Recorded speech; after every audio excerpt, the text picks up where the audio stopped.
And Jacob got it, because now notice what he goes on to say. He says, all right, then he goes, okay, then what is your name? Then Jacob asks, please tell me your name. Now, you normally created angels that are created, will tell you, I'm Michael Gabriel, right? But he says to him, why do you ask my name? What he means is, why you ask about my nature? It's beyond comprehension. No matter what I tell you, you won't be able to fully comprehend who I am and what I'm capable of. And so then Jacob realized, wow, this was God who appeared as a man, and I wrestled with him. And he blessed him there. That's when Jacob received the blessing. You see the story? It wasn't when Isaac blessed him. God doesn't bless you in sin. God doesn't honor you in sin. It's here that he received the blessing that God had promised for Jacob when he was in his mother's womb. Everyone got it before I move on? Because I want to make sure everyone else is getting this. And then he realizes who the man is. So Jacob named the place Peniel. Peniel means face of God. Pani, Ir, the face of Ir. For he said, I have seen God face to face, yet my life has been delivered.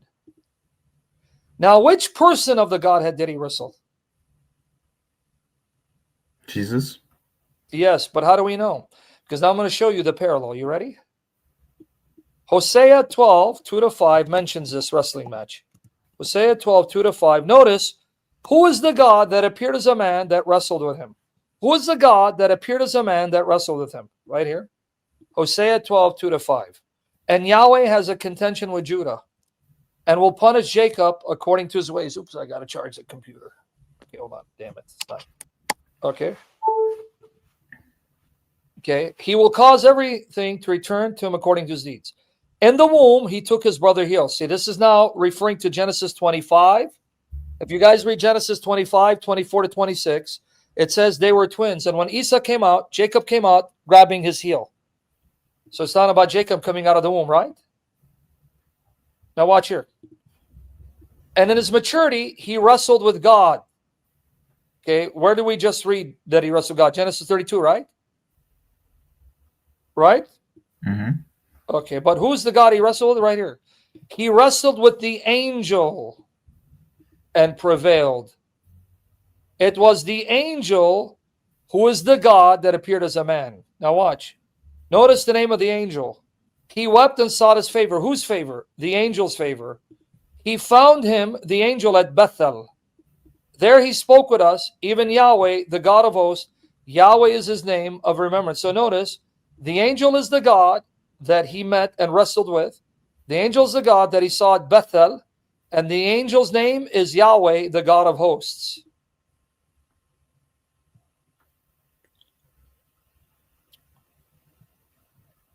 No, Esau was not going to receive the blessing of the covenant. He missed nothing. But at the same time, Esau was worldly because he sold his birthright to Jacob for stew. But anyway. And I said Jacob gave him stew. Basically, Jacob gave Isaac his favorite dish. So I'm giving you the gist. Now, remember he said that the angel, he found him where? Where did he find the angel? At Bethel, right? Okay, so the angel is the God he saw at Bethel, right? So who is the God that appeared as a man who wrestled with him? The angel, right? That's the one who becomes Jesus Christ. Now he says he saw the angel at Bethel, right? Yeah. Now watch here. You ready? And then we'll go to your next question, because I've done a lot of sessions on these. Genesis 31, 10-13. Now remind me of God's love. Remind me of God's love for Leah, because she was not loved by Jacob. Watch how God honors her and heals her broken heart. Now watch here. Now it happened, Genesis 31, 10-13, at the time when the flock were mating, Jacob speaking, I lifted up my eyes and saw in a dream, and behold, the male goats which were mating were striped, speckled, and mottled. Now notice, this is before Genesis 32, right? Now notice the animals that are mating, having sex. They were the male goats, they were mating, that had stripes on them, right? They had speckles on them, mottled, right? Why? Here's the answer. Then the angel of God said to me in a dream. Now, who appeared to him? The angel of God. The same angel that appeared as a man, who's the God he wrestled with later, right? Mm-hmm. Jacob. And I said, here I am. He said, lift up now your eyes and see that all the male goats which are mating are striped, speckled, and mottled. For I've seen all that Lebanon has been doing to you. Now notice the beauty of God. Guys, you need to listen. The beauty of God, the mercy of God, the compassion of God, and the knowledge of God. The angel is saying, notice, Jacob, only the goats that are striped, speckled, mottled are mating, because I've seen what Lebanon is doing to you. I see that Lebanon is lying to you and oppressing you. Why? Because Laban said to Jacob, any of the cattle that has stripes, speckles, and mots, it's mottled, will be yours. Which means he's going to rob him, because what are the chances of goats coming out with spots and speckles? So he's trying to cheat him, right? Yeah. But what did Jesus do? Look what he did. He goes, I prevented the goats that had no stripes or speckles and were not mottled from mating, and I'm the one who caused only the striped, speckled, mottled goats to mate, because now that will increase the percentage of goats that will come out with stripes, speckled, mottled, increasing your portion, because I love you and I see what he's doing to you, and I've come to fight for you. But you understand, that shows you that Jesus, the angel of the Lord, knows genetics. And he's in control of all life. He's the one controlling which of the cattle will mate and which will not. Do you see the love of God and the mercy of God and the knowledge of God and the glory of God? And this is Jesus, right? Yeah. You guys are catching it, or did you guys go to sleep? Are you seeing here? And look what he says, why he's doing it. Because if you're at Genesis 28, 10 to 22, there Jacob sees a ladder and he sees Yahweh God on top. And Yahweh tells him, I am with you and I will deliver you and I'll protect you like I protected your fathers, Abraham, Isaac. And then Jacob woke up and said, surely God is in this place. This is the gate of heaven. And he called it Bethel. And then he made a vow to God. He goes, God, if you bring me safely back to my father's home, I will give you a tenth, 10% of all I have, and you'll be my God. So when he made that bargain with God, look what the angel says. See an angel speaking, right?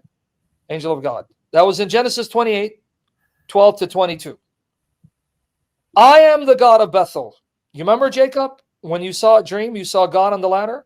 You called that place Bethel because Bethel means the house of God. Bethel, house of God. I am the God of the house of God, where you anointed a pillar and where you made a vow to me. You remember you made a vow to me that if I protect you and bring you safely, then you'll make me your God? Well, here I am, because I want to be your God. Here I am, because I want to save you. Here I am, because I love you. And here I am, because I don't want you to have any other God but me. So I'm now living up to my bargain. I am protecting you. So now you have to stay faithful and you worship me alone as your God. I am the God of Bethel, where you anointed a pillar, where you made a vow to me. Now arise, leave this land, and return to the land of your kin. So he's saying, remember that vow, Jacob? And I did a lot of series, guys. Go to my YouTube channel, put in Angel of God. I went through all these passages, hours of teaching. So that's why I'm rushing through it. But also take enough time to unpack it. So the angel is saying, I heard your vow to me. You told me if I protect you and care for you and fight for you, you'll make me your God and me alone, and you'll worship no one. And I love you so much that I care for you and I want you to know me, because I'm the only God who can save. So I'm fighting for you. Now you're going to have to remain faithful to me. But this is the angel, right? Mm-hmm. I am the God of Bethel.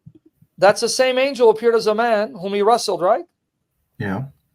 And the one he said that this is God. I've seen God face to face, right? Mm-hmm. Because here he saw him in a dream. But in Genesis 32, he saw him in real life, not in a dream. He showed up in real life. Yeah. Do you see the difference? Uh-huh.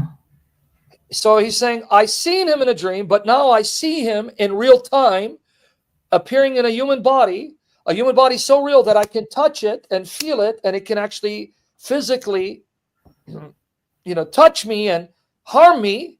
Wow, I actually saw God in real time, not just in a dream. But here was a dream. You see who appeared to him, guys? Mm. Can I watch, everyone? And then on top of that, if you still don't think this angel is God, not a creature who becomes Jesus, who's not the Father because he's the angel of the Father, when he blesses his grandchildren, Ephraim and Manasseh, look who he prays to. And he blessed Joseph and said, Genesis 48, 15, 16, may the God before whom my fathers Abraham, Isaac walked, notice, the God who has been my shepherd throughout my life to this day, the angel who has redeemed me from all life, bless the boys. Notice who the God of Abraham, Isaac, and Jacob is. It's the angel. Mm. So he's praying to the angel. He's saying, this angel is the God of my fathers, Abraham, Isaac, and they walked before him and obeyed him. This angel's the God who's been overseeing my life, protecting me. This angel's the God who's redeemed me from all evil. And now this is the angel who's the God who will bless my grandchildren. Right? So did you get your answer? Yeah. So who is this? This is Jesus. Yeah. And he's appearing he didn't become man. He didn't take on a second nature. He appeared in a human body, but that body's so real, he can eat it and you can touch it. Telling Jacob, enough. But this is also a message to all of us. What's the message? The message is the life of Christianity is a life of pain and sacrifice. Don't think you're going to have it easy. This is why Jesus said, carry your cross and follow me and deny yourself. Because this life you will suffer. But if you suffer for me, I promise you, you won't do it alone. I'll be with you. I'll give you the power to endure until you enter rest where you suffer no more. That's what he's teaching him. Jacob, enough. Jacob, stop.